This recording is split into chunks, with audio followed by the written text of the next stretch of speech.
Hi everyone, welcome to our March Scrutiny meeting. I will hand over to Alice first of all for apologies and subs. Yeah, thank you. We have apologies from Councillors Aziz and Thomas, no subs for either of those. And then Councillor Louise Upton, the Cabinet member for a couple of the items, has also sent her last minute apologies. Thanks. Item 2, does anyone have any declarations of interest? No, excellent. Item 3, I don't have any chair's announcements. Mike, do you have anything? No. No. In that case, item 4, is everyone happy to approve minutes of our meeting on the 6th of February? Yeah. Does someone happy to second that? And then we have to vote. Is everyone happy to approve them? Yeah. Excellent. I think we've approved them. Then, as usual, the suggestion is that we shift around the agenda so that we take all of the substantive items first and then put the work plan, report back and recommendations and dates of future meetings to the end of the agenda. Is everyone happy for us to do that? Yeah, great. In that case, we have very quickly got on to item 5, which is the request for exceptional circumstances relief from the community infrastructure levy. We've got David Butler here, yes, hello, here in person, and Lorraine Freeman is joining on Zoom. Excellent. Whenever the two of you are ready, please, go ahead and introduce the report. Thank you. We also have Lan online with us as well, who drafted the report initially. So hopefully members have had an opportunity to look at the report. I'll talk you very briefly through it and say Councillor Upton sends her apologies. So I'll do like an overarching preface for the report. As members may be aware, the Cowley plant was a successful recipient of a substantial government grant in the tune of roughly £75 million to help bring over the electric mini plant line to produce the electric mini in Oxford. It's kind of up against stiff competition sort of globally, which is why the government grant was established. The application was approved in December and we subsequently received a request to exempt the application from the community infrastructure levy charge. So the DECR, discretionary exemption, I've forgotten what it stands for now, but the relief that is available to anybody who receives a SIL levy has been established in Oxford since 2019, and this is our first application that has come through the process. So the report kind of walks members through the process of deciding, first of all, whether there's a suitable exemption case made, and then whether we should accept that exemption. Shall I pause there and take questions, or do you want me to dive into the details of the report? I think you can go ahead and go into the details, yeah, and we can ask questions after. So effectively, there's a number of criteria that the applicant needs to show, but principally around whether the SIL levy is viable within the scheme that's proposed. What makes this a particularly unique situation is the nature of the plant, the scheme that's in front of us is only able to be used by BMW. So there's not really any kind of residual value thereafter for other people to take on board. So it's not like building a block of offices where other people could, conceivably gain value from that. And so that really affects the land value and the residual land value available once the scheme has taken place. So what the applicant provided to us is a series of appendices, which you'll be able which members have got, which are numbered 1 to 7, and that sets out the economic impact of the scheme. It sets out the financial viability assessment, and then it sets out the legal position with regards to the Subsidy Control Act. So once we take ourselves through the process of deciding whether there's an exemption case to be made, which officers believe that there is, and that we accept the fact that there's a financial viability issue, which again officers accept that there is, the final matter is whether that is covered by the Subsidy Control Act, which is obviously a national scheme, and whether it's appropriate to give that level of subsidy to an individual business. So there's a whole series of information there in appendices 6 and 7, setting out the legal case that it is a subsidy, but that actually meets the criteria within the Subsidy Control Act. So I'll pause there. I mean, they're quite technical reports, and I'm kind of not sure how much. Yeah. No, I was gonna say, present as much as you want now, but we can go into more details in questions. I was gonna ask, first of all, just a question about, it's obviously 800K in the context of an absolutely massive development that's, I think, 600 million, 70 million from the government. 800K doesn't seem like a huge amount of money. I think it says in the report that the grant of DECR would represent less than 0.1% of the total project cost and is a minor proportion of the overall expenditure.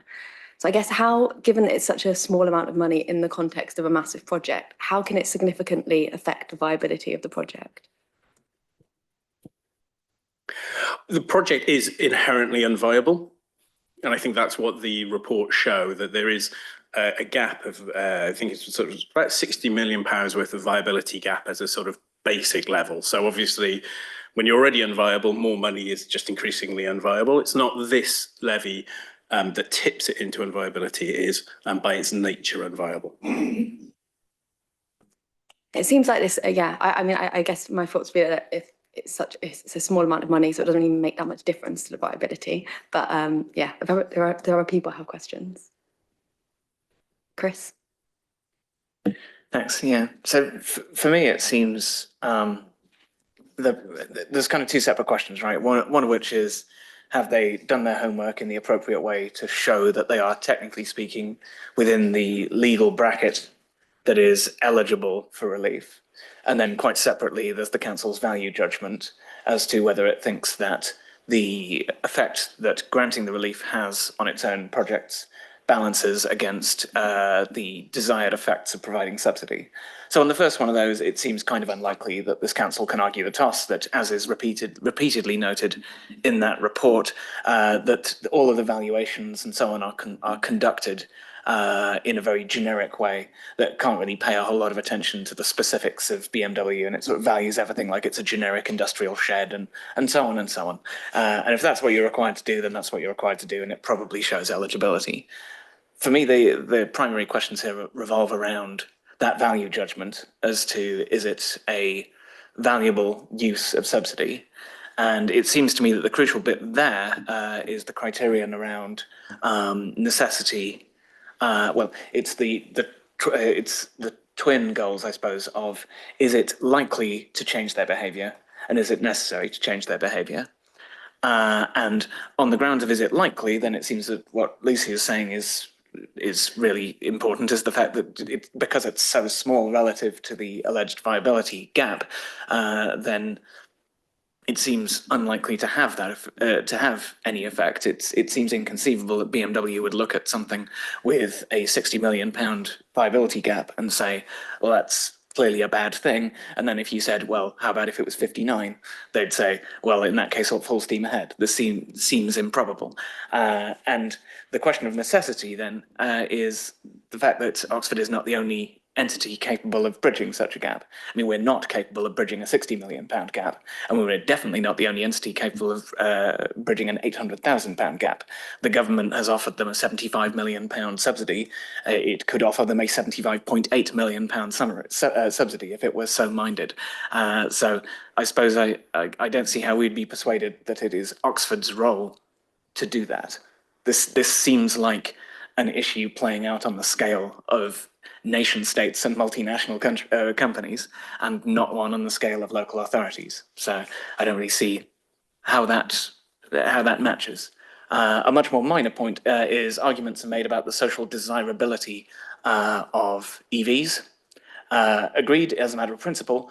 I'll try and phrase this as a recommendation later, but I would generally recommend that the council should afford that very low weight on grounds that it seems overwhelmingly likely that whatever happens, the EVs will be made. Like, the EVs will be constructed somewhere and somehow in accordance with market forces. And our specific stake is in where they are made, not whether they are made. And from a climate point of view, you care about whether they are made. So we should concern ourselves exclusively with the question of, it being valuable to the city for them to be made here for local employment reasons and not for green reasons, because one presumes that BMW will find a way to make them, or another car maker will find a way to make them. And that's the stake that the planet has in whether they are made or not. Anyway, I suspect it comes into the more of a comment than a question sort of bracket. Any reply you have to any of that would be very interesting there. Thank you. Thank you. I'll do what I can. I think that basis of we've got it in the risk analysis as well. How likely is it that they walk away if we don't provide this CIL exemption versus the impact if they do? So it might be a very small risk, but is it a risk that we as a city are willing to take? Because if that is the tipping balance, and as I understand it, the decision was was close, certainly in the report that the Competition and Markets Authority produced. It was never a dead cert to keep the plant in Oxford. So if that's the difference, if this is the difference, and the value and the importance of those jobs that are provided there, the impact of the plant closing would be catastrophic. So if that's the risk matrix, isn't it, that we're balancing with, and obviously we can't be certain as to the outcomes. However, we feel that this is the most appropriate way. You say it's clearly an appropriate and eligible claim, and we feel that the unique situation and the overall importance, particularly and uniqueness of this application and this plant and securing its future is worth that value judgment. I'd say the other points are probably comments to pick up or recommendations should you wish. Thanks. Mike, I think you had a question, and then we'll go to Lizzie. Thanks. And my apologies if this is a stupid question, because on the face of the report, it seems that without any subsidy at all, the scheme would have a deficit of 65.8 million. We are proposing a relief of liability of 800,000, and the government is proposing to invest 75 million, which is larger than the deficit. I'm sure the maths must be more complicated than that, because if it were not, the case would not seem to have been made out for the relief of liability. But I'd be grateful if you could explain what I have undoubtedly missed. Just making sure there's no hands from colleagues there. If Lan or Lorraine want to come in, feel free to correct me. But that deficit is the delivery of the additional plant buildings, but there's it's part of a much wider relocation project and all of the infrastructure that goes within those buildings as well. So that's just the build out costs. So there's still, as I understand it, things that need to go within that. And so that's why you end up with a much wider deficit, which the government grant, that 75 million, helps to plug, but it's still a loss-making process. Thanks. Lizzie. Again, I might be wrong, but just on your point, Mike, I think one of the tables outlines the deficit, including the government subsidy. So they put the government subsidy in the plus bit, and then they do all the minuses, I think. But anyway, my question was something slightly, well, actually a completely different track, which was, I guess on sort of this is sort of a broader question, but has the conversation been had? I know that this wouldn't be where we'd necessarily spend CIL money, but about sort of the necessity of public investment for BMW's electric vehicles to be purchased and be useful in the city, because some of those things would include electric vehicle infrastructure, obviously probably not from our perspective, but from the counties. But I guess that conversation around these are the things that also need to happen if this is going to be successful in the long run. And there are things that we need to do also within developments that we make in terms of EV stuff as well, I guess. Yes, certainly colleagues are having those kind of maybe more softer conversations with BMW.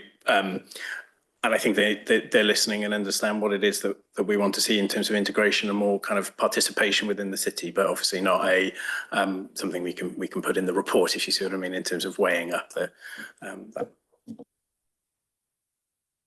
Thanks. I think it was Sandy, and then we can come back to Chris.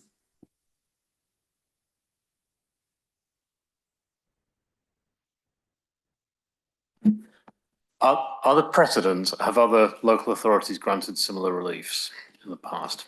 I will ask my colleagues online to just double check. I mean, which they're both very happy about. I don't know, is my honest answer. I mean, it's an established path through. It's in the regulations that you set this up. And I say we did in 2019, and we've simply not had one. I'm sure there are precedents, but my colleagues will try and find some now for you. And Chris. We do. Lorraine, Sorry. go ahead. we do actually have other reliefs that we do pass or grant, but they don't have to come to committee. This is the first one we've had. Other authorities, there have been a few, but off the top of my head, without checking back, I can't tell you which ones. I don't know whether, Lan, you've got any documentation on that, but yes, they have been granted. But as I say, I haven't got that information to hand. But this is the first one we've had. Yes, it's my understanding that elsewhere it's either nil rated to begin with within the charging schedule, or it has a complete exemption in other authorities. And I think they put it out in part of the report that this is what is being done elsewhere as well. Thanks. I think, Sandy, is that a follow-up or a separate question? Okay, go on. Chris then. Thanks. A bit of detail about the government subsidy and how that gets accounted for. So there's the 75 million that the government are putting in, and the specific methodology that was applied here was to take that, compare it in size to the 590 million euros, which is ostensibly the value of the entire project, though I don't know if we have detailed costings that account for that, or whether that's a marketing number. But one way or another, that 590 million euro figure was used as a baseline. That was used to derive a figure of around 11 million pounds as the proportion of the subsidy that might be associated with the build phase, the phase that is being assessed here with regards to planning and with regards to SIL. And then that 11 million was added on to the value that they might expect. So it does already show up in the table that ends with the deficit in the vicinity of 60-something million. Then that 11 million is already weighed into the positive column. The remainder of the subsidy is nebulously associated with the remainder of the project. I don't know whether that is a standard way to assess something like that, and I assume that parts of the project which are not planning considerations aren't necessarily very much outside the domain of everybody that's involved here. So anyways, that's my understanding of what's going on there. A new topic that I wanted to raise is what effect, well, a pair of related things really. First of all, the example, and secondly, is there any legal risk relating to equality of treatment? So the example obviously is the fact that if this is granted, then specifically BMW can presumably ask for a variety of types of concessions from us, in the knowledge that the essentially the trade of we want them to remain in the city, therefore we're going to subsidize them, will likely apply in the future. And when it comes to equality of treatment, what about other employers? Like if I were another employer in Oxford, I might reasonably say, well, why don't I get myself forgiven as well? And the answer, in fact, will be we're not sufficiently afraid of you, that we are sufficiently afraid of BMW and the consequences that they are able to bring and what they are able to, in fact, do to this city. And we are not sufficiently afraid of a smaller employer, and therefore we won't grant them subsidy. Obviously, that's not how this council would ever phrase something that it was doing. But that seems like a case that they might try to make. So what avenues do those smaller employers have to essentially argue that they ought to be treated alike, and that sheer size is not in itself a good reason to treat an employer differently and specifically to deny them subsidy. So obviously this route is open to anybody and has been open to anybody since 2019. This is not bespoke to BMW, and we would take each application for relief on its merits. And I'm not sure we can do anything other than that. When we have, in terms of actually being subsidy and therefore over that kind of de minimis threshold for it to be counted as a subsidy, there are very strict rules around how you look at that and how it is appropriate or not for it to be applied. So there is a very strict kind of framework around that. And I mean, obviously, I couldn't speak to any other kind of grants that might be available to small businesses for any other reasons. If you see what I mean, I've got a very kind of limited remit in terms of that. So again, where there's a SIL levy being charged and that an applicant can raise a valid reason to claim relief, we will always look at that. I might just ask a question myself now. I had a look at the original planning application, and it doesn't specifically say what the SIL was going to pay for, but throughout the report, various mitigations for the impacts of the development are talked about and said that there'll be put conditions and things in there. So what was, given that it was approved, what were we intending to spend that £800,000 on? One of the things that I think people have raised, and that is talked about a lot in the original planning committee report, is highways stuff that would have happened. And I know there's concerns about that. This will probably mean there's more HGVs on the road, so there'll be more road dangers, and that needs to be mitigated. Will that stuff all happen, I guess, is one part of the question. And the other part is, what is it that you were going to spend £800,000 on that you're now potentially not going to spend £800,000 on? So when you receive SIL, it goes into a central pot that can be spent on infrastructure matters across the city. They don't have to be related to where the money comes from in terms of application. So we wouldn't be able to tell you what we're spending it on because we don't project SIL income until we've sort of issued a start notice, until things have commenced and we have a degree of confidence that it's going to happen. Because, for example, a development site could come on board with a really big SIL levy, £10 million, but it doesn't start for 10 years. So we don't spend that money, we don't allocate that money until we know and have a great degree of confidence that we're going to receive it. So the money, in essence, hadn't been put anywhere or to anything. So where we've got requirements coming forward from an application, the conditions and all of those things as part of the application still stand, and we simply don't have the money in the future years to attribute to future infrastructure items. Of course, however small the risk is, if the application site doesn't come forward and isn't developed, obviously there's no money there either. So there's even though the planning application was granted, there's no guarantee that money comes forward either way. I guess just to clarify then, there's loads of stuff in that planning document about improvements being needed to local highways, and that there's going to be various agreements between BMW and the county council about that. Is any of that stuff impacted by this exemption or not? No, like you say, the county council, the city council has agency over where that money is spent. So if the county council require specific works being done, like you say, maybe potholes or whatever they may be, then if it's not in the requirement through a section 106, which there wasn't one for that application, I think it was a unilateral undertaking with travel plans, then everything else will be a separate negotiation. So no, unaffected. Sandy, did you have another question? No, in that case, Lizzie.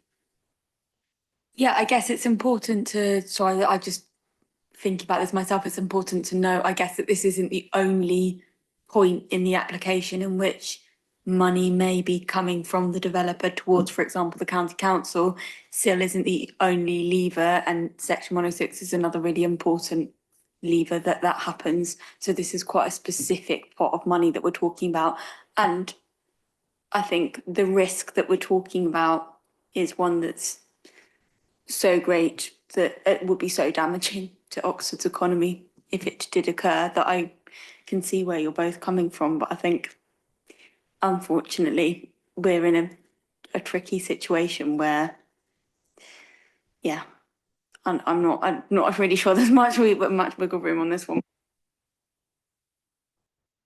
Libna, have you got a question? Yes, Chair.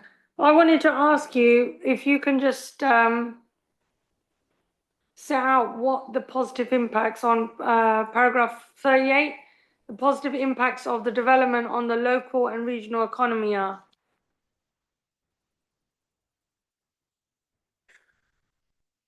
I think a good way of thinking about it is the new line is not anticipated to increase the number of jobs existent in the plant. So therefore, BMW projecting a lowering of the volume of people working in there as it currently stands. That's a logical conclusion. You're going to put more people in there. Well, more people, there's a new line, people are working on that, but obviously other numbers are decreasing. So the positive impact, I suppose, in some respects is sustaining the plant's life within Oxford as an active employer. And the risk is if you don't bring in this line, that eventually, internal combustion engines simply won't be made, and therefore the plant will no longer be needed. So it's pretty stark in that sense. And obviously, from a national point of view, those vehicles being made in the UK, notwithstanding Councillor Smone's point about the kind of global impacts, those being made in the UK is obviously advantageous to UK PLC as a whole. Thanks. Are there any other questions? Comments? Comments? Go for it. I think questions been asked and I didn't understood whether there's a very clear answer to it. It was about similar employers coming for the similar scheme and the government subsidy, which is a huge amount of 75 million, but not 800,000, and putting that towards the local authority, which is already struggling. So how do we make this whole case and seen to be fair in the city with the other employer and the relation with the government, especially telling them rather than putting something towards the local authority. If you wanted to come in and bail out something, why don't you take the full responsibility and try to do?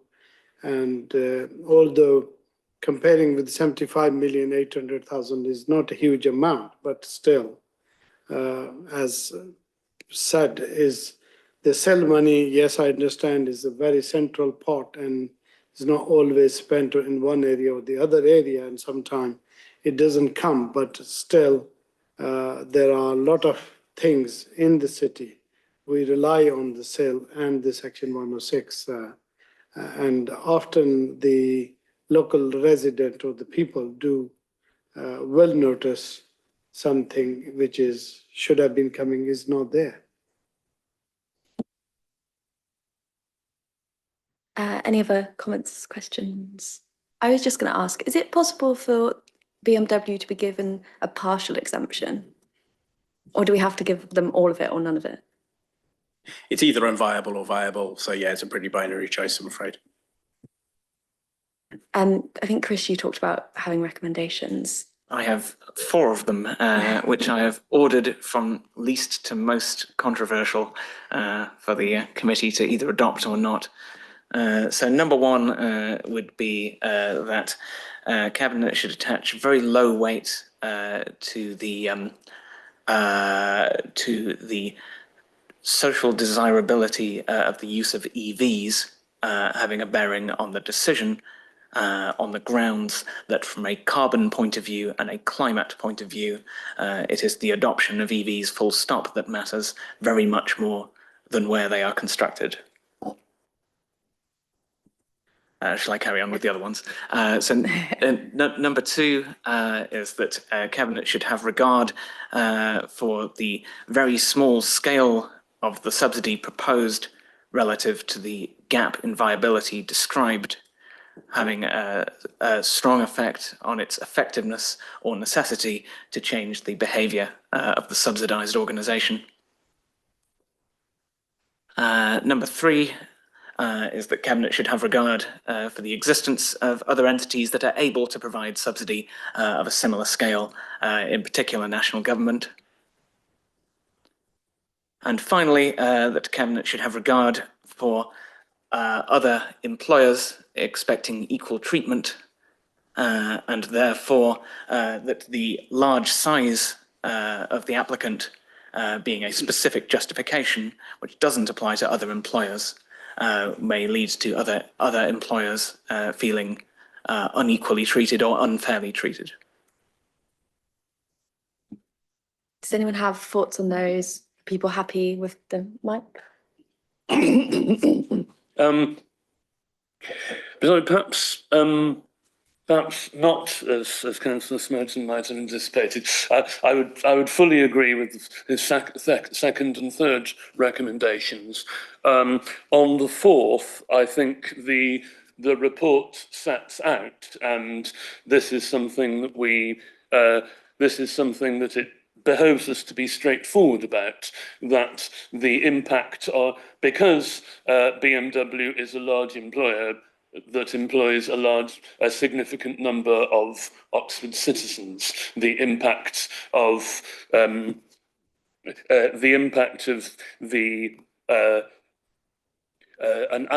adverse decision would be out of all proportion to the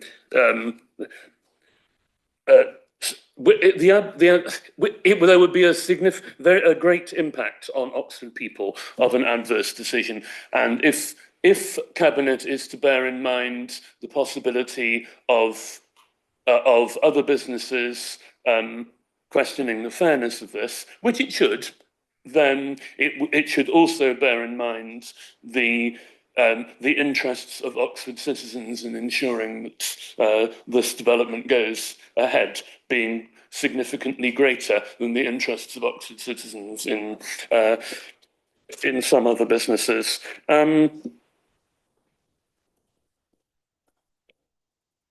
And I forgot what I was going to say about it. What was the first recommendation? Can I ask you specifically about the one about climate? Because that's the one you didn't comment on. Sorry? You commented in support of 2, which was about the small scale having a bearing on effectiveness and necessity. And number 3 being the one about the existence of other entities that can replace the subsidy, i.e. national government. And then one was about climate and how climate is a global matter. And climate is indeed a global matter. I would... there is an ambition. It's set out on paragraph 39 of the report. The zero-emission vehicle mandate the transition from the production of polluting internal combustion engines to electric vehicles. All of which is great, but achieving the ambition does require that that electric vehicles are in fact produced and internal combustion engines are in fact replaced. A situation where say the BMW plant were to shut down because it's no longer lawful to produce internal combustion engines doesn't mean that the transition to electric vehicles will occur if those vehicles are not produced. You can argue that if they're not produced in Britain, they will be produced somewhere else. That seems likely, but it's not guaranteed. And therefore, I do think that the report is right to state that there is a positive impact of this development on reducing pollution that should be taken into account. I think perhaps to start with, does anyone object to the 2 and 3? So the one that was about it being too small a scale to have behaviour change and bearing that in mind, and the one that about suggests bearing in mind other places that subsidies could have come from? Because I don't think you supported those. Yeah. I'd like to make comments, okay? Yeah. I was going to. I mean, from what the officer said, he said quite clearly, he said this opportunity is open to all employees across Oxford. He said it's available for anyone to apply, so it's not like it's been restricted. So if this one has come in and they need the help, then I think that's a fair play there. So.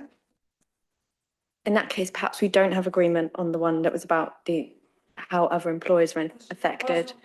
Yeah. Perhaps, I don't know, unless I think perhaps we don't have agreement on that, but maybe we do on the one about the subsidy bearing in mind that the subsidy is too small scale to impact behaviour change, and the one about bearing in mind other places that subsidy could have come from. Does anyone object to those two?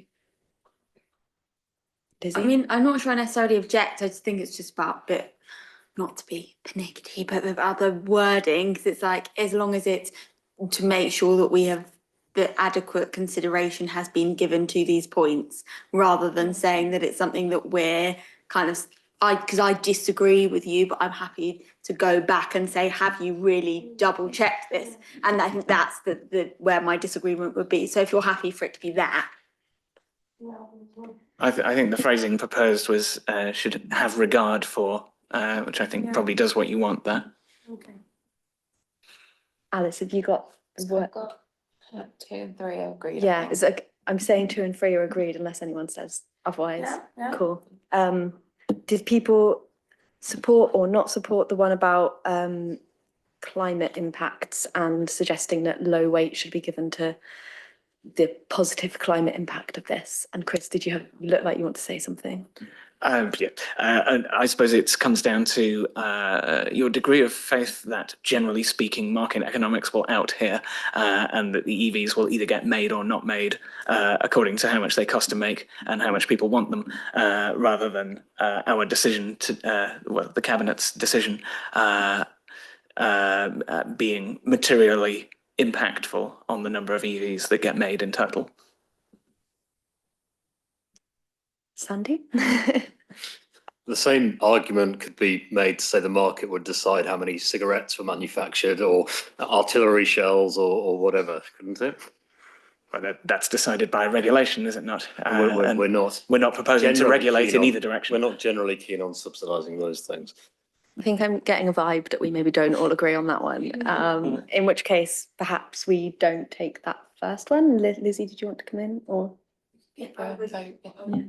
I was just going to say that I think maybe it could be, they might be made, but maybe they wouldn't be made in Oxford or even in the UK. And I'd actually think that maybe this is something that we like, that wouldn't, that it would be positive if, market, we don't leave this one entirely to the whims of the market would be my perspective. But I think that's, coming down on Sandy's side of things.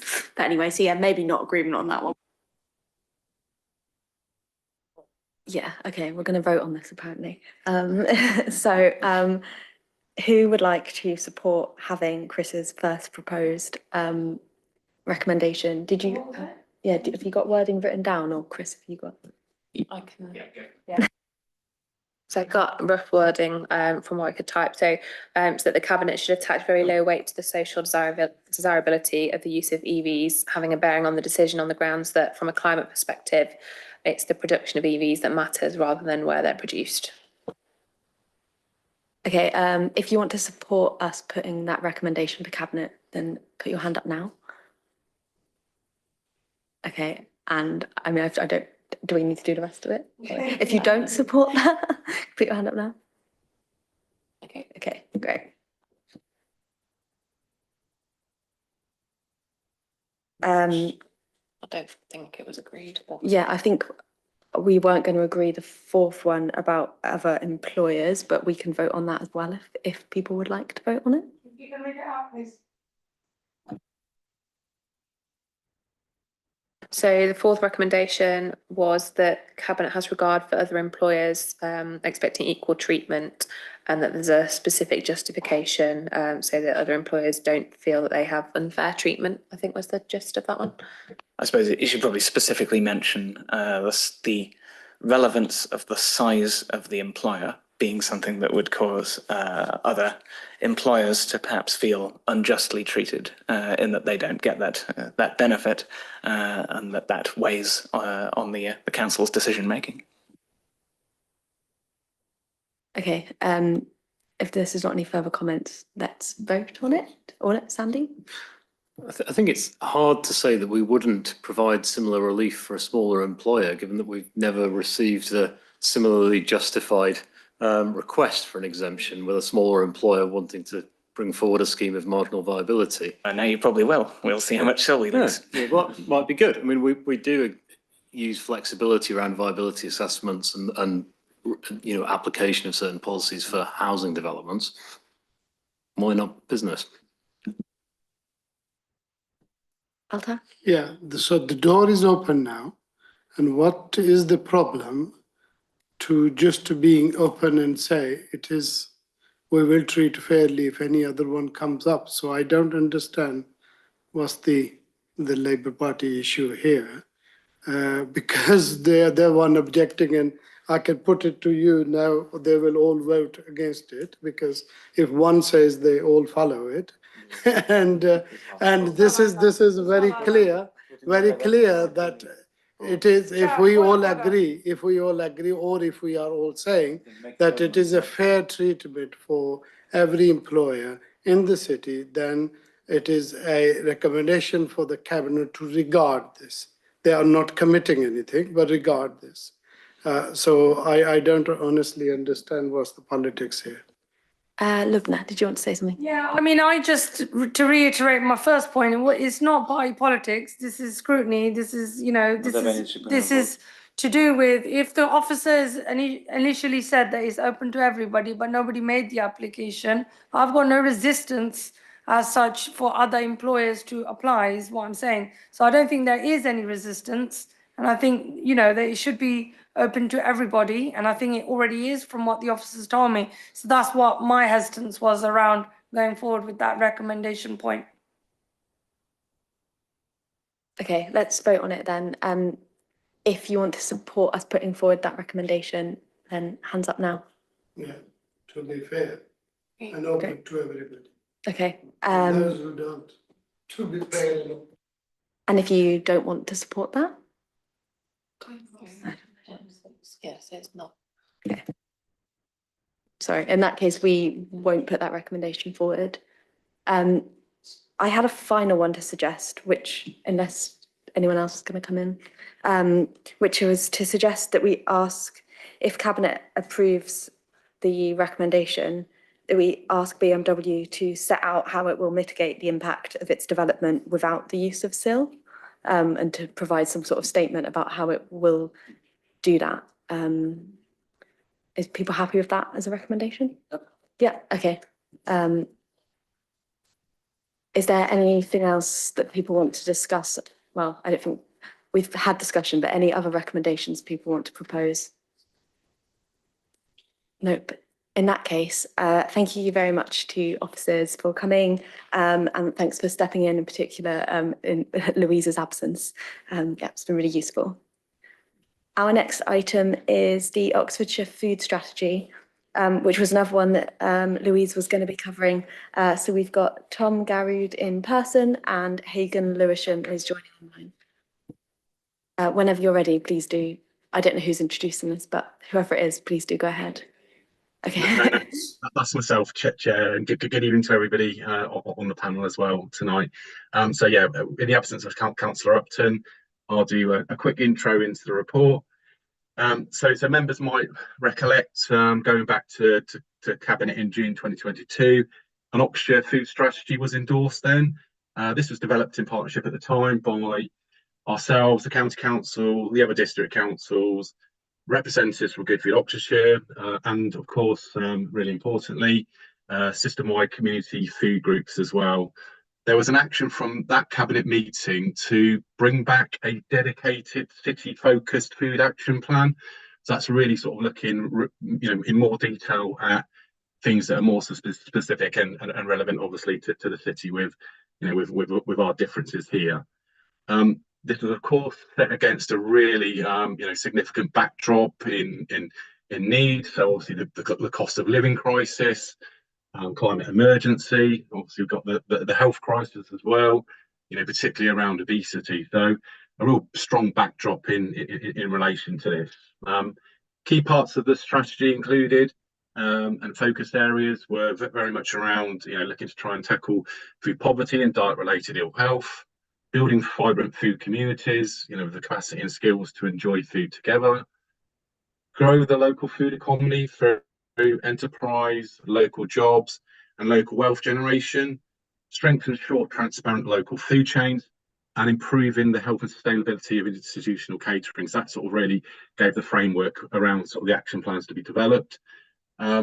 We then sort of went on a journey where we've been working on a multi-stakeholder partnership called the Food Action working group. This included Good Food Oxfordshire, it included lots of different community groups, local food producers, it included city councillors and city officers, as well as other major institutions such as Oxford University.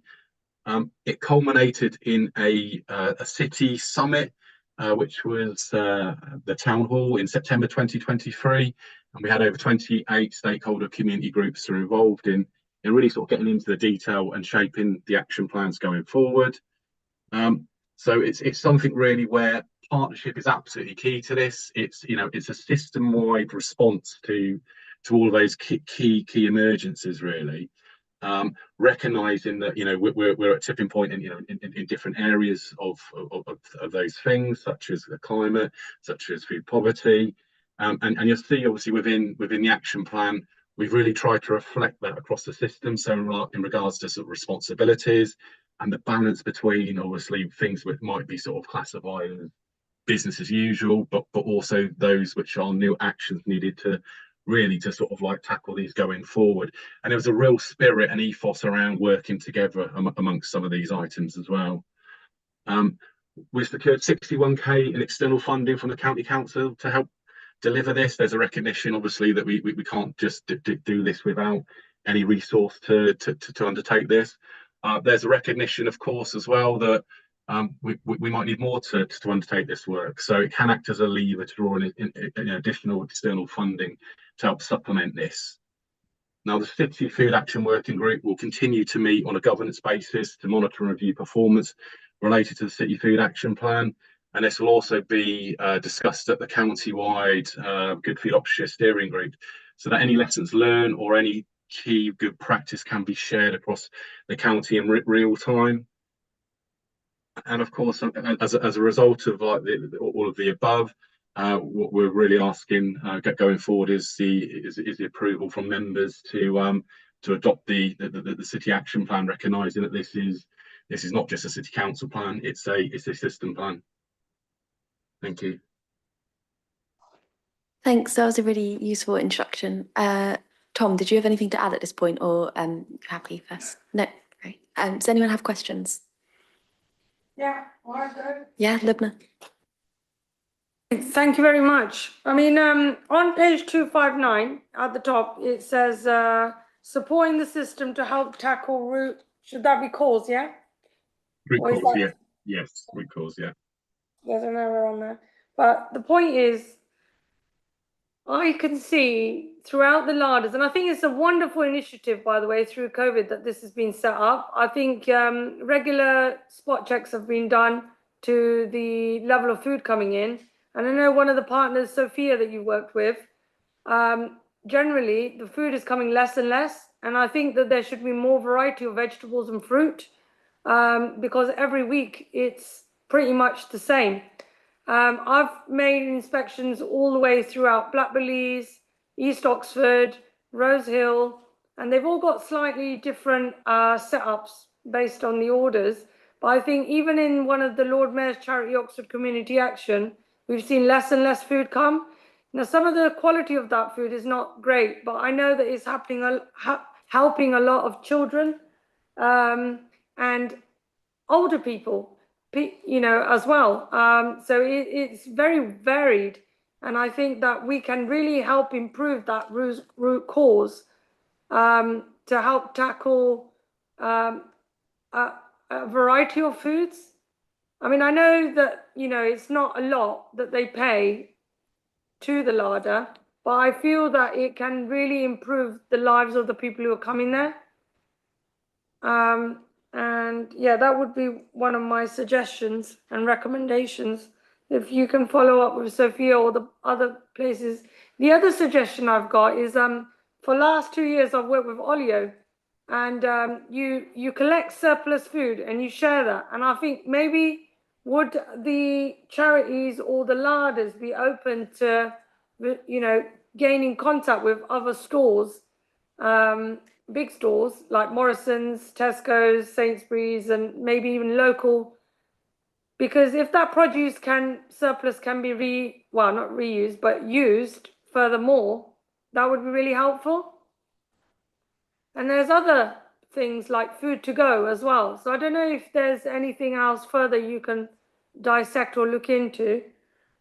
That would be my suggestion, because some of the food is really not always very good quality, and people are having to take that home and, you know, eat it. So that's an area that I would suggest, make some suggestions, that's all. Oh, can I just add another point? I think the food vouchers are very, very helpful in terms of helping children across, especially when there's children, there's five children, 7 children in a household. And I think that's very effective. The Healthy Start vouchers are not that effective because it's very on a marginal, the way it's worked out. You have to then only then be receiving those healthy voucher schemes. And I think it's the first 12 months to 2 years, maybe, or under 5 it is. But it's that needs to be relooked at. And I think that might be a government legislation there. Thanks. Hagan, Tom, I don't know who would prefer to answer. To chip in, if that's okay. So just on the first point, yeah, I absolutely recognise Councillor Arshad's point about sometimes in relation to food pipeline, that's been, you know, I suppose in some circumstances can be sometimes patchy. It's based on surplus share, so you know, there have been times where the quality isn't where any of us would want that to be. I suppose some of the work that we've been doing to try and negate that and mitigate that has been around how can we best support some of the larders in ways which they can, you know, better store food. So if there is this, you know, periods where it becomes, you know, less good quality, that they've got the ability to you know, to deal with that in a better way. So, you know, we've funded stuff such as freezers and fridges. We've funded better locations, so storage can be better. So we've also looked at working with the system to try and do some campaigns. So, for example, if you know, if there was a dearth of pasta or rice within the system, then, you know, we can do campaigns which, you know, specifically target those food items, and they've been distributed through community centres or actually directly into the larders.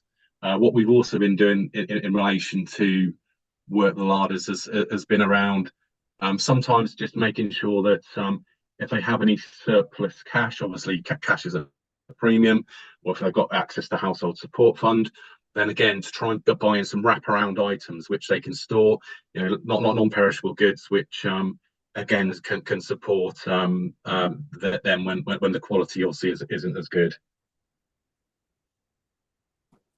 Thanks. I think Lubna's maybe got a follow-up. Yeah, I've just got a follow-up. Thank you, Hagan. I know you've worked really hard on this, and I'm really proud of the fact that Oxford City has put these initiatives forward whilst Tory government have made us into this mess in the first place. But I would like to highlight that in Headington, for example, I know somebody is very keen to start a soup hub for the elderly. Is that something that you would work with around the city? I know there's also already in Botley, they do meals on Fridays, but there's, you know, areas where I know that there's elderly people and they find it difficult to cook and they're relying on their carers to make them a sandwich. And I think it'd be helpful if you know, you could help maybe look into projects like that, maybe taking the next leap for 2024. And also, yeah, the follow-up was really if there is something that you could do by speaking to Oxford Hub or Sophia and see if we can get a different range, variety of foods rather than it being carrots every week, for example, or suede every week, you know, and so that there's a bit of variety where low-income families or people who need it have a bit more variety there, yeah, for their diet. That's it, really. Hagan, did you have a response to that one? Yeah. Yes, thanks, Chair. No, again, that's, you know, that's a great point by Councillor Arshad. Yeah, we're more than happy to talk to different organisations, you know, in relation to, you know, potential soup kitchen or in relation to Oxford Hub. We work closely with Sophia As you know, we meet regularly with Sophia. You know, they've been quite upfront around, you know, some of the issues around food pipeline. They're really pressing about, you know, being able similarly to try and work with FareShare, who are the distributor and provider around, you know, certain food products where they might be able to buy some stuff in. So again, you know, it tries to negate some of this. But in relation to different groups, we're more than happy to have those conversations. We worked with Good Food Oxford at the outset of the pandemic to set up a community food network within the city. So again, with the community food system, it had representation right across the city where good practice could come together. So any sort of really good practice around that, you know, look at logistics, look at sort of areas which you know, the groups could work together, share that expertise across the community, which has worked sort of pretty well. But again, I mean, you know, more than happy to have those conversations. I think Chris has a question next. Thank you. Thank you. Yeah, so a lot of my questions that I had were covered by Councillor Arshad, but one that I did have was in the action plan, the term priority area is used in two different ways. One to refer to the areas of activity, and another way to refer to, I think, priority areas of the city where activities will take place, unless I've misread it. And there are 4 areas listed which are, you know, they're not surprising as the areas that would be listed. It maps pretty clearly onto areas of deprivation in the city. I guess my question around that was that those are sort of ward level areas, and we know that within the city there are slightly smaller patches in other parts of the city which are slightly smaller than a ward, but do have levels of deprivation, which therefore obviously lead to all the issues that are addressed elsewhere in the action plan and the report.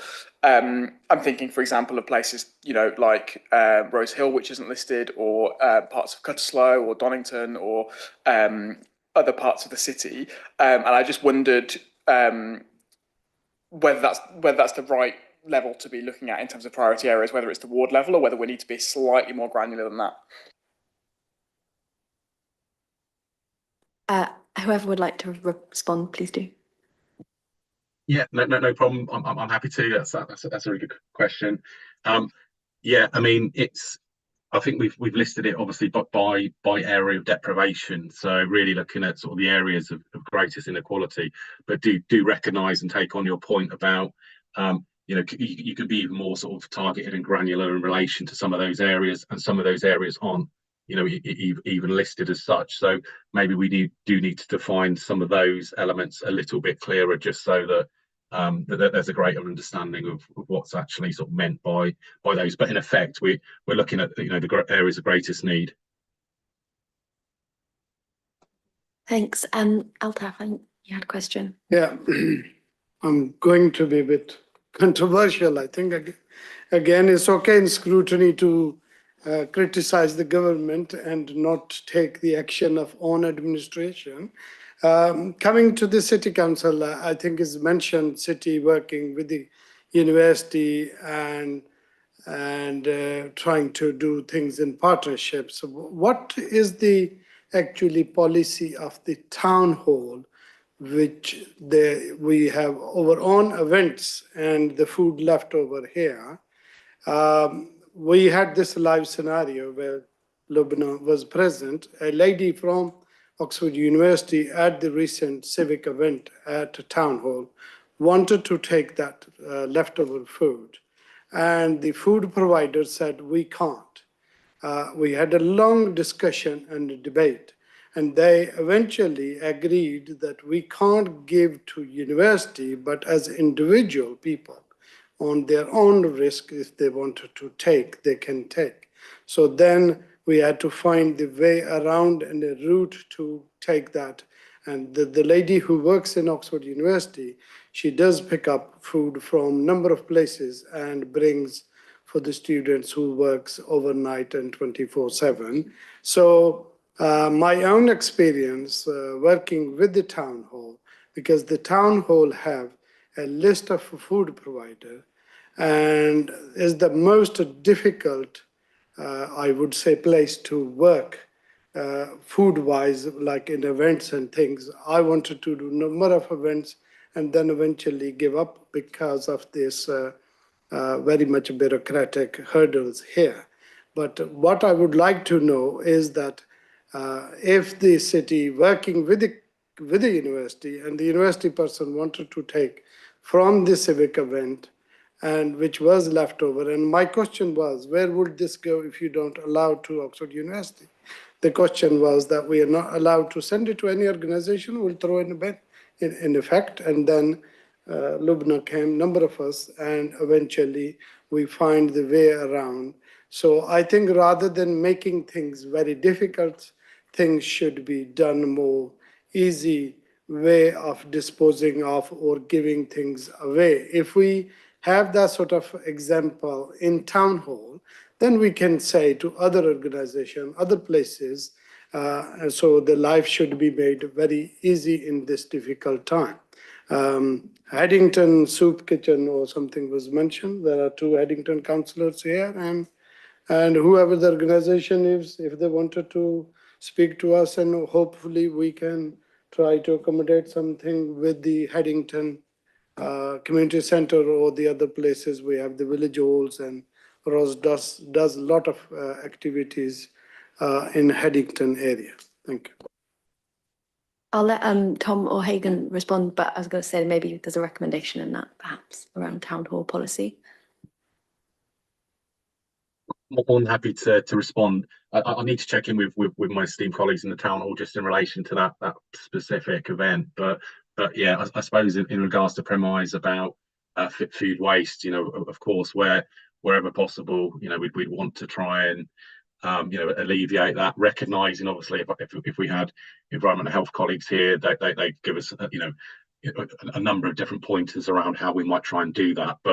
But still with the premise that where we can try to avoid food waste. So I need to double check, I suppose, with colleagues in relation to that. But the premise and vision on that is absolutely understandable about avoiding food waste. Thanks. I'm just going to ask a question at this point. One was around a completely different topic. There's obviously the food strategy is doing loads around poverty, but one of the other things is around making food more sustainable.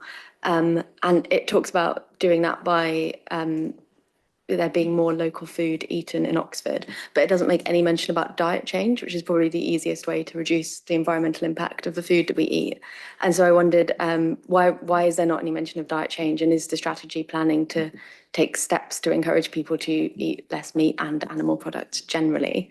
And then a far more boring question, which is that we've heard lots from officers and Susan Brown and other people about how the City Council needs to streamline its priorities and things. And so within the context of that, I wondered how this fits in and whether this is considered realistic and deliverable within a context where the council is trying to prioritise its workloads.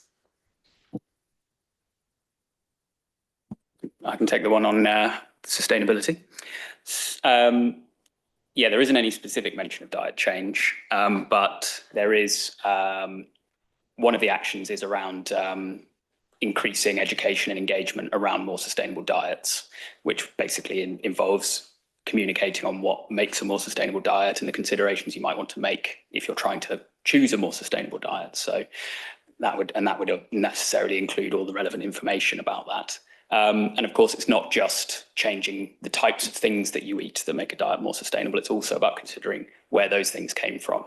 So if we're looking at strengthening a more local food supply chain, then that's a big aspect as well as just the types of foods that people are eating. Thanks. Was there a response on the one about priorities and whether it's deliverable, etc.? Yeah, I'm more than happy to pick that one up. And yeah, prior to this, we've been working with a number of different groups around deliverability. So within the Food Action Working Group, we've had quite a long conversation about ensuring that what we're doing it doesn't set ourselves up to fail. That there is within this there are elements of business as usual. There are elements which will require some funding. Now within the city, obviously we have more need. We fought quite hard to get a much higher proportion of funding than the other districts. So we have that. We've also got some good inroads into various different external external funders as well. So whilst I suppose like we've not gone easy on ourselves, we do believe that what we put forward within this plan is realistic and deliverable. In relation to conversations with partners. Obviously, we're going to need this to be a system-wide approach. It's not just a city council, and to try and ensure that that is the case, we've set up regular governance meetings, which will happen on a quarterly basis. They'll be independently chaired through Good Food Oxfordshire, so it will really sort of keep a focus on ensuring again that this is achievable on a system basis. Thanks. I think Lubna, did you have another question? And then thank you very much for taking my question. We've got a lot of charities who work really hard round the clock, and especially in Oxford East. I know that there's Oxford Mutual Aid, the OX4 crew, and I know that they're often struggling to keep afloat now. And I think it was around a 3 to 4 month period that they might even have to close down. That is almost like a lifeline to the community in Oxford. And I often get referrals that I refer them to various different means. Another one is Waste to Taste. Now, they make really nice food, and I know that they cater for different needs.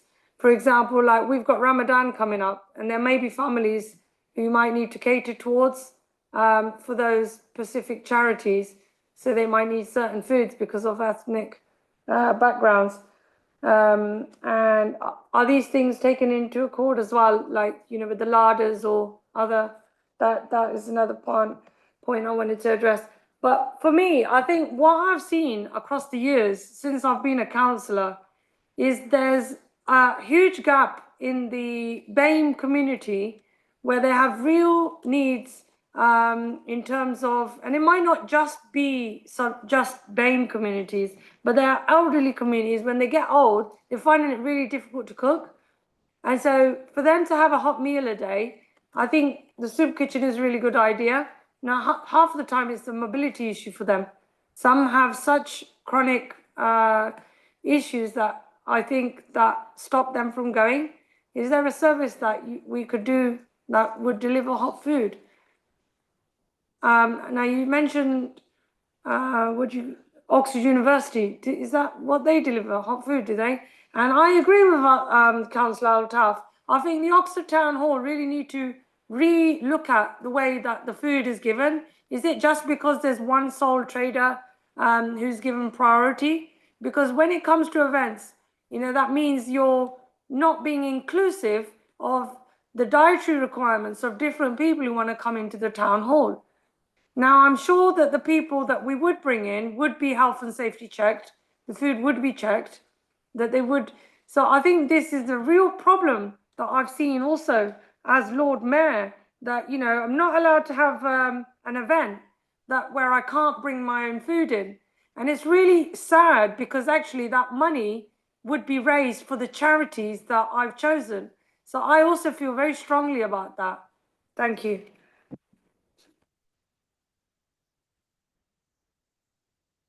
Thanks, Lubna. Who would like to respond? I'm happy to pick that one up. Thank you.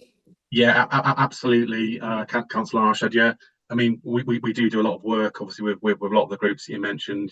Waste to Taste, OCA. They do some amazing work within the communities, and some of that work, obviously, we've supported in relation to providing funding. Sometimes we've worked very much around capacity, so those bits about fridges and freezers, about logistics, so community vans. We put in place a system where where there's easy access, very low cost access to community van for logistics, that type of thing.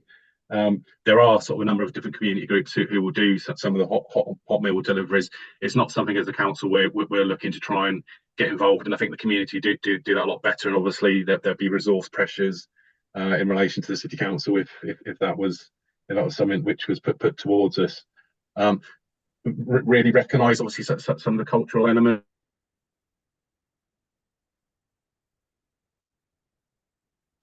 Yeah, I think we've lost Hagan. I can just comment quickly on specifically about our work with OMA, Oxford Mutual Aid, and their potential closure.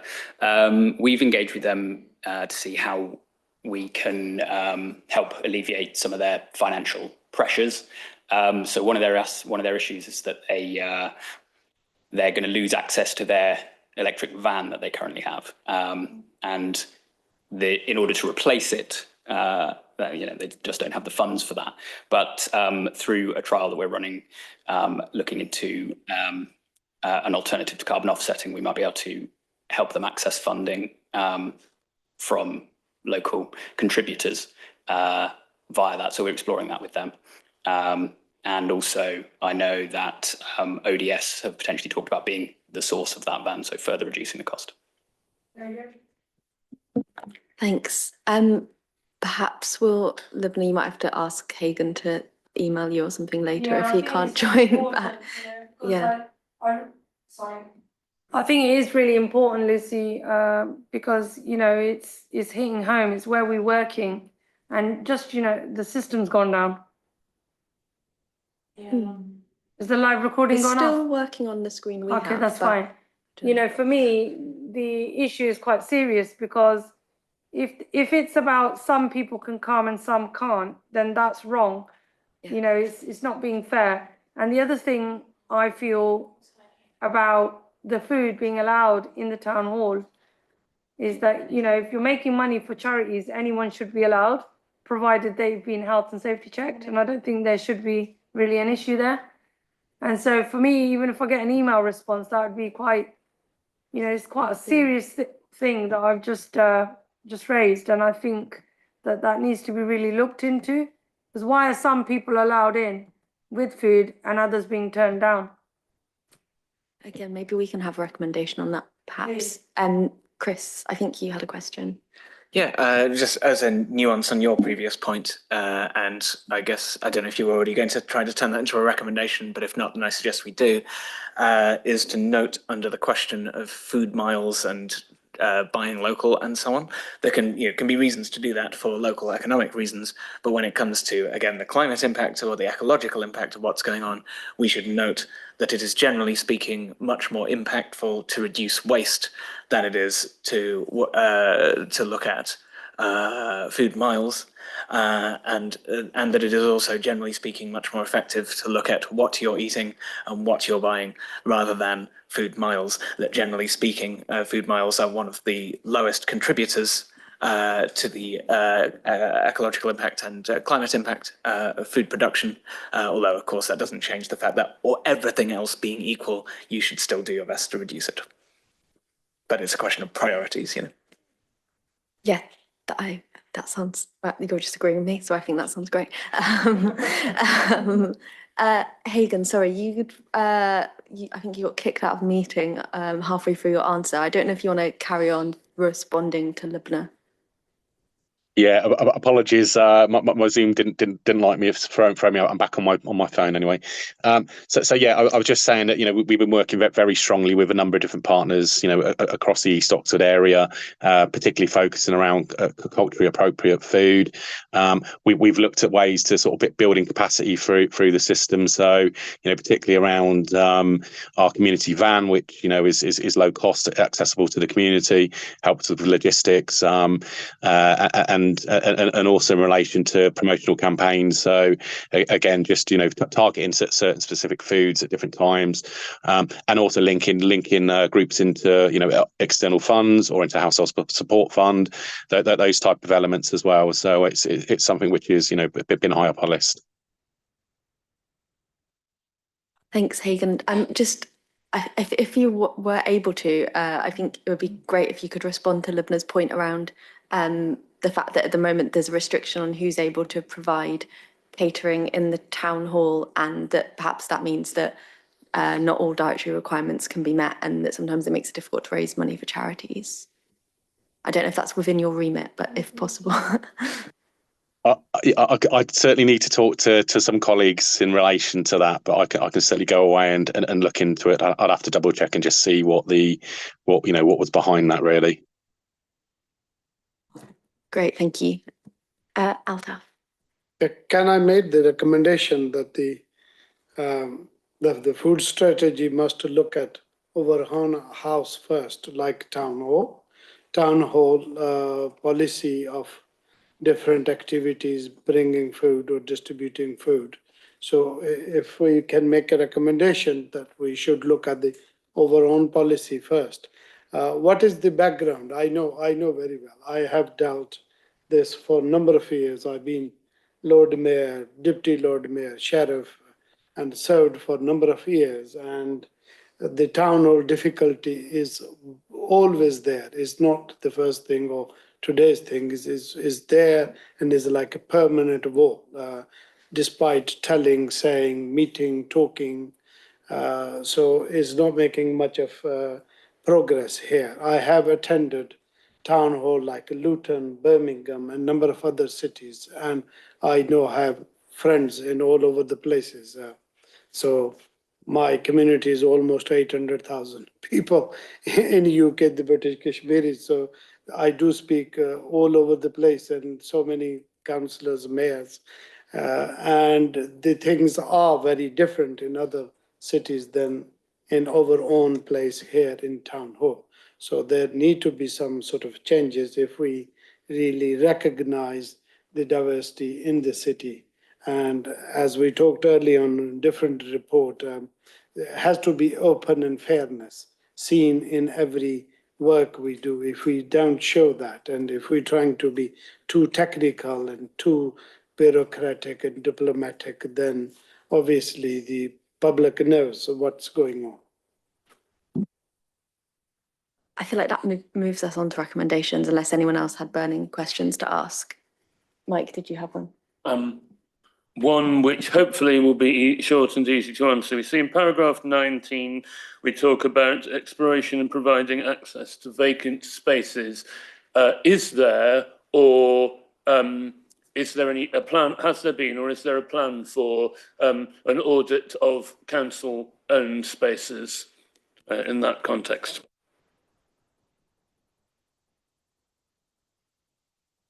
Are you happy to answer, or? I'm happy to pick that one up. So yes, it is something that we've been discussing internally. We're looking at the best route to try and do that. We've also obviously got the funding to support if it becomes something which is resource intensive, but it is something obviously we're looking into. Great. And James? I'm looking at the food action plans. I think it's developing them number 2, but I think it's through this. I have a resident in my area, sounds dreadful, who goes around quite often with teenage son, wheelie bins, looking around where there are restaurants, fast food places over the place in the city. And he then collects and puts out on a table the vast array. I'm not talking of stuff like fruit and vegetable. I'm talking of prepared foods that are within date, all kinds of stuff. And he has taken it on himself to go and try and discuss with the shop managers and so on. And usually they're part of larger groups. I don't see anything here. I'm looking, it says local food among the people that are part of Good Food Oxfordshire, which I know and is a good organisation, are local food processors and distributors. But I don't think this covers the kind of chains, and they don't have to be chains, I would mention. The trouble is that their waste is not collected necessarily by ODS.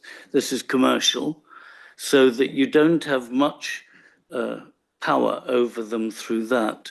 But it would be lovely if there was some way in which he's trying to do it by talking to people, if through, you'd have to shame people that they can, it's their staff who are not well paid, who are throwing all this perfectly good food out, which is prepared, and it's just all wasted and goes, I think, into landfill. It's probably burnt in Ardley, but there must be, I would love it as part of this, if there could be a discussion with the larger generators of food, packaged food in various forms, within date, how that could be collected and distributed and then diverted to the larders and pantries. I'm never quite sure what the difference is, but I know they both exist. And it's one of the aspects which I don't feel, I guess I'm looking at Tom or Hagan, is quite encompassed here. I'm perfectly happy to get the resident who does lobby me frequently to put him in touch with one of you, and his son in particular, who I think dives into the bins. But I do feel there, having seen this huge array he manages to produce on one evening from one area, not in the centre, I think there is an awful lot of perfectly usable food that is not being taken advantage of. And I don't quite see where in this strategy it's picked up. Thank you. Tom or Hagan, did you want to respond to that, either of you? I'm happy to pick up, and then Tom, if you want to jump in as well. So yeah, thanks, Councillor Fry, and yeah, it's such a shame if if that's happening across the city and in some of our major chains. That's and it seems like some really good work, obviously, in relation to the member of the community who's been looking into that. We're more than happy to have a conversation with that person. I think it probably hasn't been fully adopted within this, as it's quite a resource intensive task. To do this right across the city would be quite difficult, but if there's a way that this can be done in a focused way, working with community people who are minded in this area, then there might be a way to do this, which is not so intensive, takes up the action plan resource. Lubna, I think we should probably move on to recommendations pretty soon, because we have got another item, but if you want to be... Yeah, I just wanted to come in about that point specifically. There is something called olio. So you're picking up food from local shops, and if we were to get in touch with those shops, it's called olio, Hagan. Yeah, I've got the app, and they do some great work as well. What we've tried to do, I suppose, with some of the larders is also trying to get them to connect into their local businesses as well, so they can sort of shape relationships. So there's definitely some connectivity work that we could sort of try and do on this, which might be lighter touch than first envisaged. With the farmers. Yeah, absolutely. Great. Are there other questions, or are we happy to go to recommendations? Recommendations. Yeah. So Altaf, I think yours was about recommending that this strategy. Have you got a wording, or do you want me to? I've got 3, possibly 4. Do you want me to read what I've got? Yes. Do you want to go ahead? So I've got 3, possibly 4 recommendations, I think. So got one about the council following up with food larders around the variety of fruit and veg that they provide. I've got one about that the council explores how leftover food from town hall events doesn't go to waste, looking at the town hall policy around that. I've got another one about the council promoting reducing food waste as the most impactful factor from a climate perspective rather than food miles. And then that the council works with the community and discusses with larger generators of food waste within the city and finds out how food waste could be collected and distributed among larders, and adds that to the action plan. I was purely going to say that on the one about promoting reducing food waste as the most impactful from a climate perspective. To say, I think to what me and Chris were saying was that it's reducing food waste and encouraging diet change, just to work those into one recommendation together. That works for you. Does anyone else have thoughts on those or other suggestions? Yeah, there was a recent study for young mothers, mothers full stop, where they got together in the Oxford City Farm, and they generated a study with the socioeconomic and with cost of living crisis and what impact that's have. You might be interested in reading up on the outcome of that, Hagan, and it might be helpful for you guys to do that as part of the recommendation. Because it's not just looking at, the point that you've just raised, you and Chris, it's going deeper into the mind files of why it's happening. I guess we could have, maybe, Chris, you had a recommendation. Maybe we could think about how to make that into a recommendation. My recommendation is totally different. But just in relation to the question I raised earlier, I wonder whether there's something around the list of priority areas being more detailed below the ward level so that it's accurately reflects levels of deprivation within the city. Yeah, that sounds good to me. Maybe on your one, the recommendation could be that that report is considered. Lubna? It's about local community groups, and it says even in the page 273, more community groups, people in need have access to more fresh local produce, but it's more about the behavior of why they're choosing to shop in certain places and why they're eating the certain food that they are or not. Maybe the recommendation could just be that we recommend that that officers look at that report that was produced, and you could maybe send Alice the name of the report. That link in with the variety, if that's a recommendation. Oh yeah, we could. Yeah, it has all the rainbow colours as well. Yeah. So I could do that and implement the report. Yeah. So a recommendation that says to consider how. Yeah. So in relation to the recommendation about following up with food larders about the variety of fruit and veg, we could look at implementing the bit about the report into that one. And Does anyone have other recommendations, or anyone have an issue with any of the recommendations that have been suggested so far? I think that those would cover everything that I had scribbled down. I think. Yeah. In that case, I think that's good. We've got a nice long list of recommendations on that. Thank you very much, Tom and Hagan, for coming and talking to us. Yeah, it's been a really interesting discussion. Thank you. Thank you. The next item is item 7, voluntary adoption of socio-economic duty. We have Susan Brown, Mish Tuller and Lucy Cherry joining us all online, I think. Yeah, I think Catherine Brown's just coming in. Yeah. Yeah, excellent. When Councillor Brown is here, I assume that she might be leading introducing the report. So yes, whenever you're all ready, please do go ahead. Thanks very much, and I'll try and keep this brief because I know you've had a long evening already. So just a reminder, and it's in the report, in October 2022, so quite a while back now, the council resolved to ask the head of corporate strategy to submit a report to the cabinet with options to implement a socio-economic duty within all council policies. And we have been discussing this backwards and forwards a bit ever since then. But this report is the result of that. And I'm sorry, first of all, that it's taken quite such a long time to get here.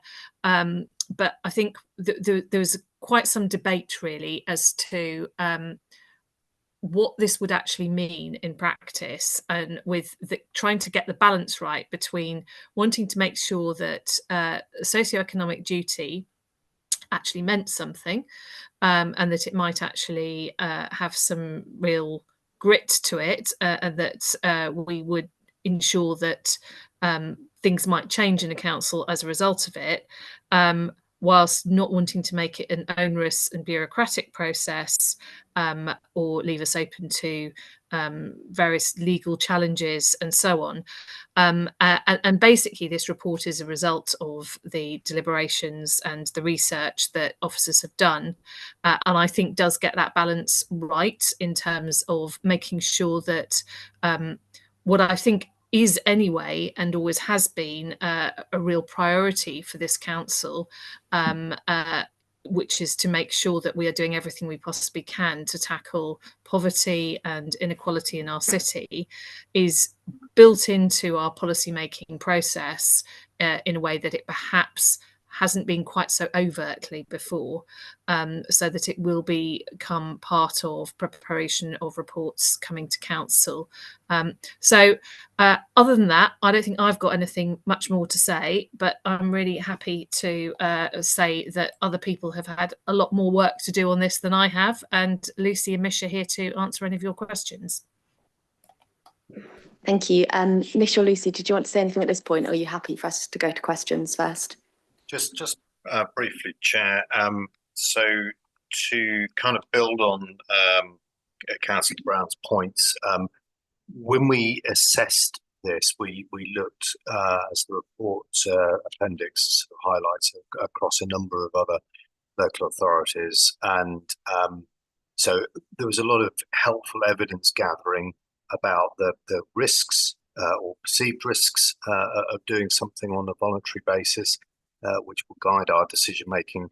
Also around the implementation approach and how we can do this without sort of creating a whole new industry in terms of being able the way in which we can incorporate it into our equalities appraisals.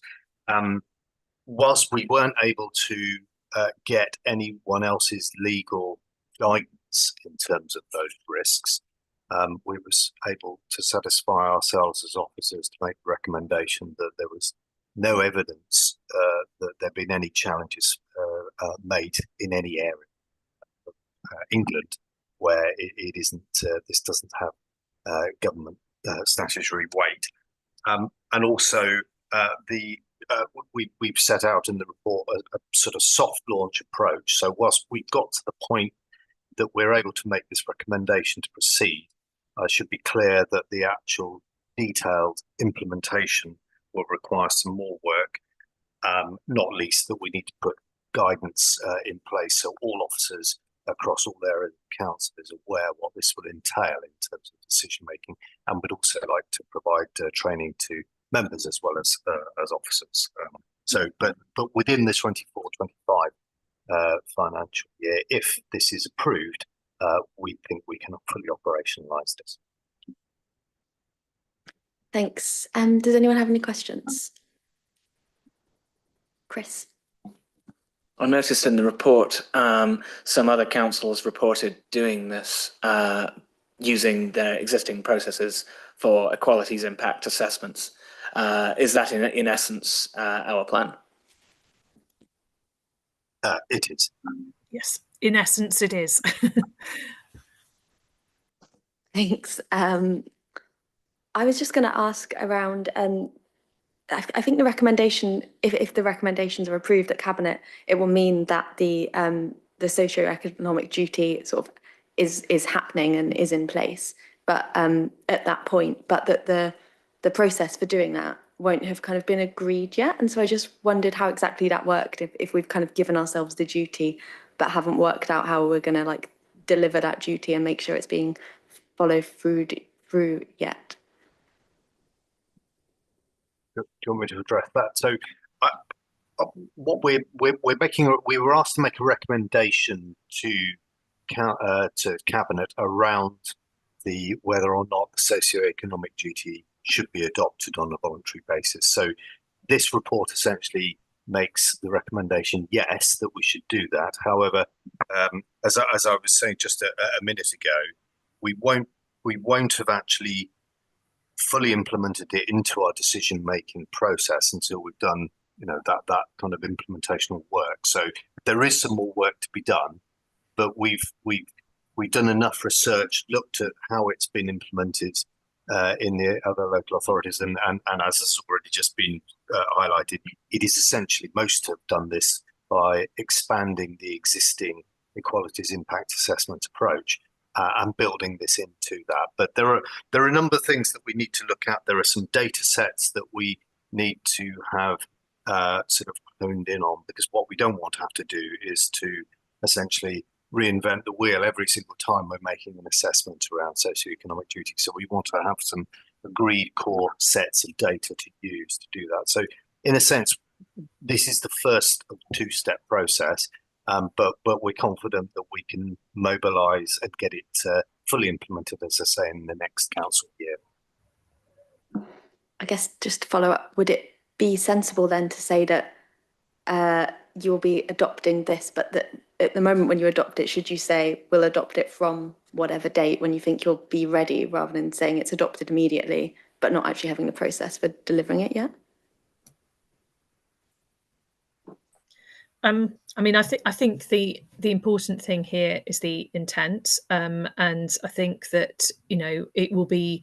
I suspect it will be a bit of an iterative process anyway, as we go forward. So, from my perspective, I want officers to be thinking about this, and I want members to be thinking about this as part of everything that we do.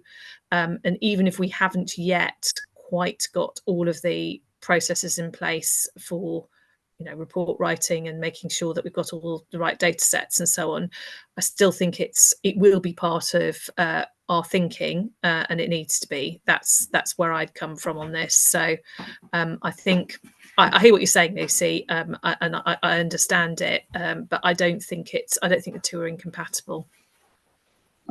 Thanks. Are there any other questions? Lubna. Hello. What I would like to ask about is the Oxford University. It says point 18 on I think page 297 on mine. Yeah, I mean, it says practically we haven't, but what is it that we would like to take forward now? What can be done on that area? Yeah, so we have spoken to the university. The university is they point to the socioeconomic duty as an approach which is underpinning their work to expand and improve access to different groups. So taking a sort of positive action to try and make their own student body more representative of the population. In terms of their work as an anchor institution, as their work as an employer, and so forth, I think it's fair to say that there's more that they've got more to do. However, they are an active member of the Oxfordshire Inclusive Economy Partnership alongside the City Council and indeed lots of other of the sort of main employers in the city.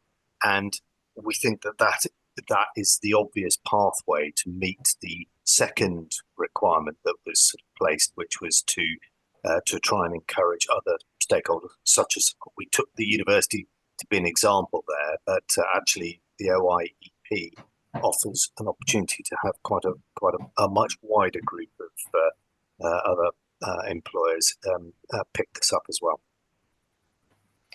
And if I may just add something to that, Chair, which is that I think just in common with the what I was saying about, I think this actually is very much part of our current thinking. It's just sort of like, making it even more part of our thinking.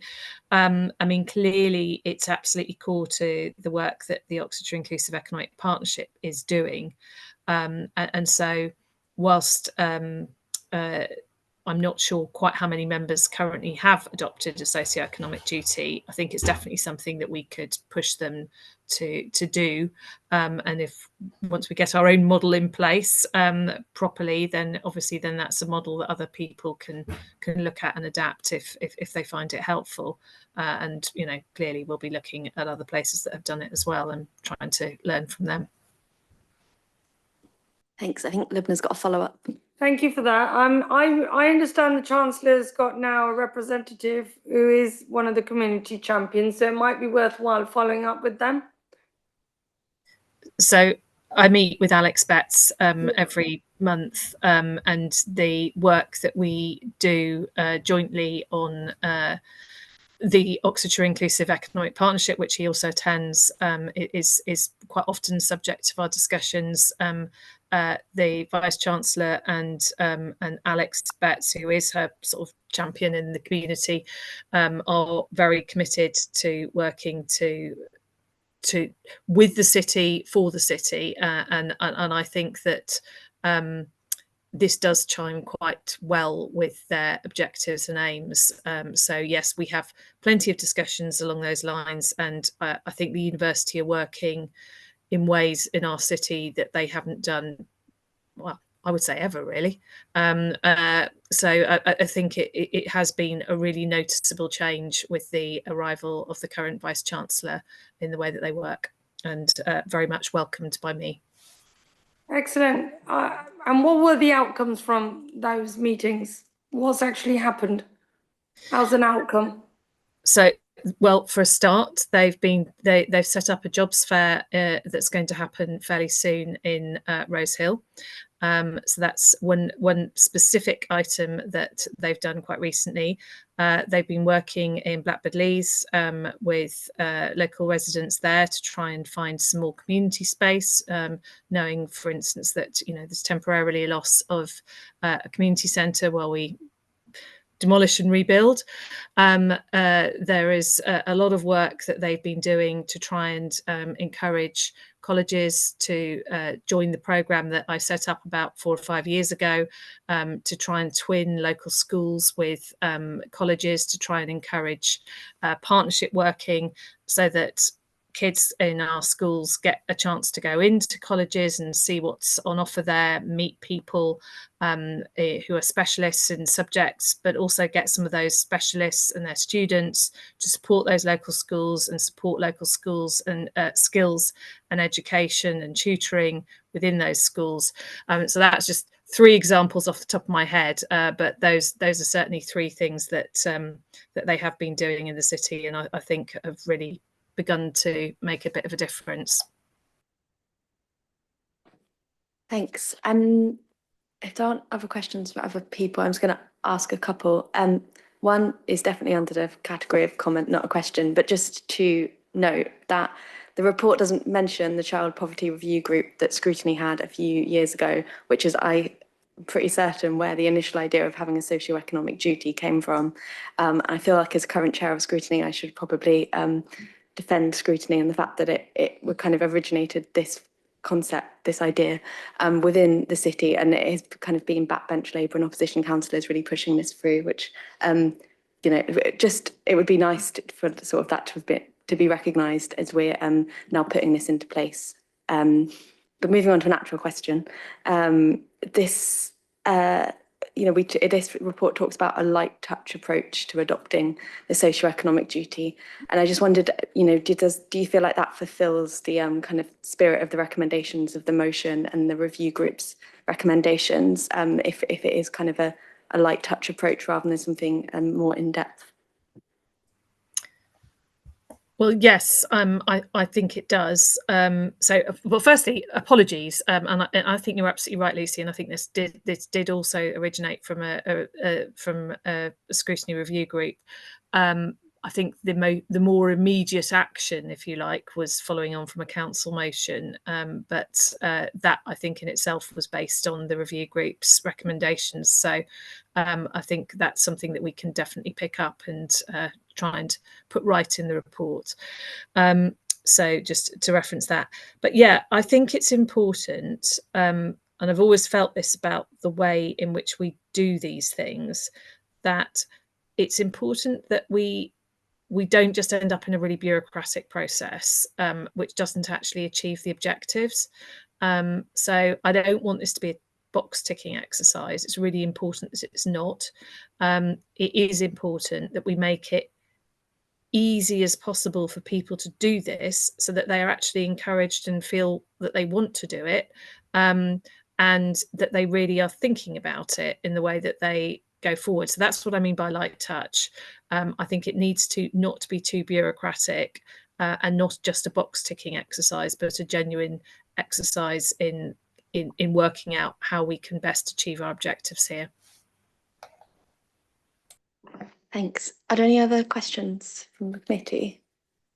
I don't think so. In that case, has anyone got recommendations? I don't think so. In that case, yeah, thank you, Susan, and Mish, and Lucy for joining. Yeah, thanks for answering all our questions.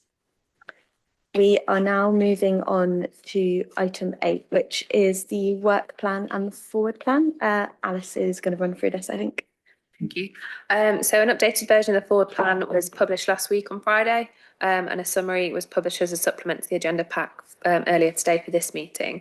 As it stands, there's no changes proposed to the work plan that's published with the agenda. So there's 2 cabinet items currently listed on the work plan, which are integrated performance report for Q4 2022-23, and then the Oxford City Council's corporate business plan priorities 24-25 and progress of 23-24 priorities.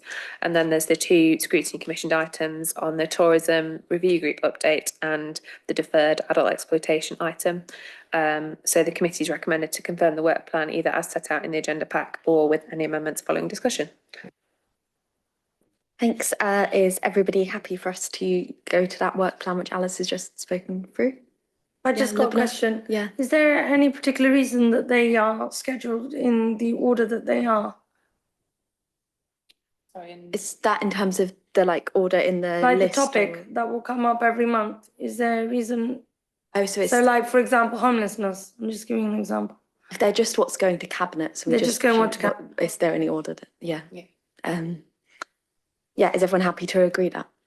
Excellent. Item 9 is the report back on recommendations and reports back from scrutiny panel meetings. On the 7th of February, Cabinet looked at our recommendations related to 3 reports. The full responses are in the agenda pack, but we'd put in 1 recommendation on the capital strategy for 2024-25 to 2027-28. That 1 recommendation was agreed. We had also made 1 recommendation, which was also agreed, on the Treasury Management Strategy for the same time, for 2024-25. And then there was obviously the Budget Review Group's report for this year, which had 9 recommendations. 7 of them were agreed, 1 was agreed in part and 1 was not agreed. And then I will hand back to Alice to go through the updates from the January 2024 committee. Thank you. So just to update the committee on a couple of items from the the January meeting. So in terms of the leisure services contract award, there was a recommendation around Cabinet providing a response to the public address, and that was shared with the public speaker and the committee on the 12th of February 2024. And then in relation to the DAHA accreditation and domestic abuse review group update, there was a discrepancy between the response to recommendation 4 from the committee and the responses to the initial recommendations made by the domestic abuse review group, and that was around domestic abuse training. After chasing officers, I've been informed that 2 dates will be offered for that training in 2024 for an internal domestic abuse briefing for members, and it'll be a 1-hour online session on domestic abuse awareness, signs, support available, and what the council is doing to support survivors, and then a Q&A. And in addition, members can access external training for free via the Oxfordshire Safeguarding Children Board website, and they're free half-day online sessions and cover a range of topics. Thanks. Do you want me to go straight into? Yeah, we don't have reports back from scrutiny panel meetings. Yeah, so it's just 1. It was Climate Environment Panel met on the 27th of February. It was their new membership of 6 following the changes to political composition of the council. The panel wanted to thank Councillor Railton and officers for attending to present items and answer questions. They considered 4 items, 1 on biodiversity net gain, 1 on the citywide retrofit strategy, 1 on the heat network and zoning, and 1 on the net zero master plan. There was wide-ranging discussion and it culminated in the formulation of a number of recommendations to Cabinet on the biodiversity net gain and citywide retrofit strategy items, which will be submitted to Cabinet in March.